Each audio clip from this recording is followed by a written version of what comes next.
빛을 잃은 해. 마태복음 27장, 마가복음 15장, 누가복음 23장, 요한복음 19장.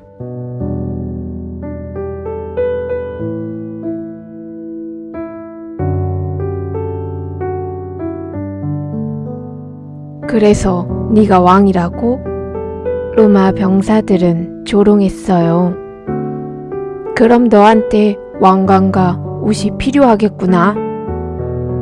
그들은 예수님께 가시나무로 만든 관을 씌웠어요. 자주색 옷도 입혔어요. 그러고는 절하는 신용을 하면서 말했어요. 폐하! 그런 뒤 그들은 예수님을 채찍으로 때렸어요. 그분께 침도 뱉었어요. 그들은 예수님이 생명의 주요, 하늘과 땅의 왕이시며 자기들을 구하러 오셨다는 것을 몰랐던 거예요. 병사들은 우리의 왕이라는 팻말을 만들어 나무 십자가에 못으로 박았어요. 그들은 도시 바깥의 언덕으로 걸어서 올라갔어요. 예수님은 등에 십자가를 지셨어요. 예수님은 하나도 잘못하신 게 없었어요.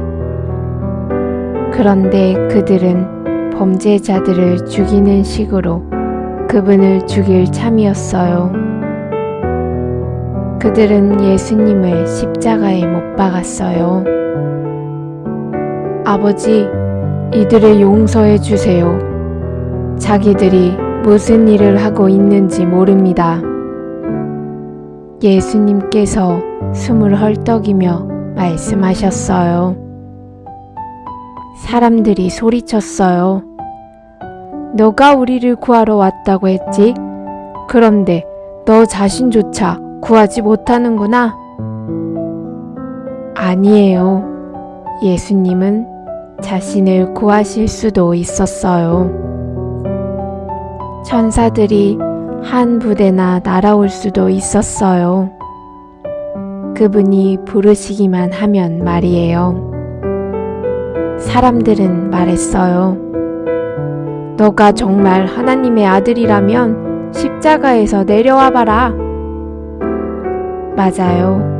예수님은 얼마든지 내려오실 수도 있었어요. 사실 그분이 한마디만 하시면 모든 일이 거기서 끝날 수도 있었지요.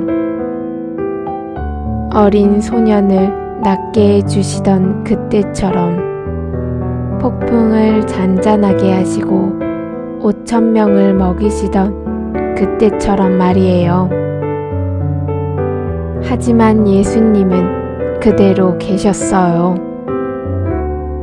사람들은 몰랐어요. 예수님을 거기 붙들어 둔 것은 못이 아니었어요. 사랑이었어요. 아빠! 예수님은 애타게 하늘을 살피며 부르셨어요. 아빠! 어디 계십니까? 저를 떠나지 마세요. 그런데 그때만은 그분이 어떤 말씀을 하셔도 아무 일도 일어나지 않았어요. 그저 끝없이 오싹한 침묵뿐이었지요. 하나님은 대답하지 않으셨어요. 자기 아들에게서 고개를 돌리셨어요. 예수님의 얼굴에 눈물이 흘러내렸어요. 모든 눈에서 모든 눈물을 닦아주실 그분의 얼굴에 말이에요. 한낮인데도 으스스한 어둠이 온 세상을 덮었어요. 해가 빛을 잃었어요. 땅이 요동하고 큰 산이 흔들렸어요.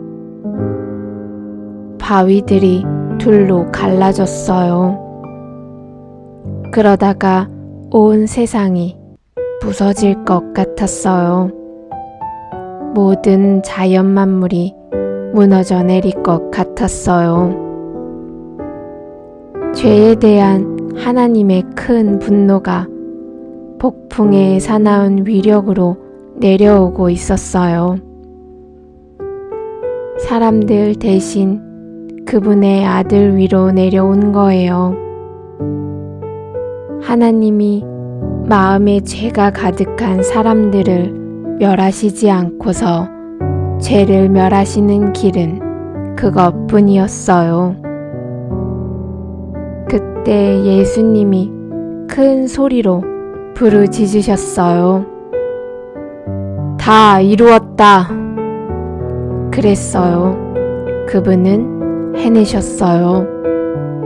예수님이 온 세상을 구하신 거예요. 아버지, 제 목숨을 아버지께 드립니다. 예수님이 외치셨어요. 그리고 그분은 큰 숨을 내쉬고서 친히 목숨을 거두셨어요. 이상한 구름과 어둠이 하늘에 가득했어요. 자주색, 주황색, 검은색 하늘은 꼭 멍이 든 것 같았어요. 예수님의 친구들은 살살 예수님을 옮겼어요. 그들은 바위를 깎아 만든 새 무덤 안에 예수님을 두었지요. 예수님이 어떻게 죽으실 수 있나요? 무엇이 잘못된 것일까요? 이것이 무슨 뜻일까요? 그들은 아무것도 몰랐어요.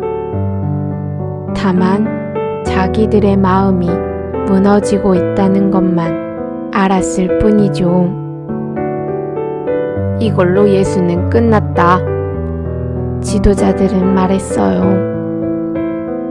그들은 확실히 해두려고 힘센 병사들을 보내서 무덤을 지키게 했어요.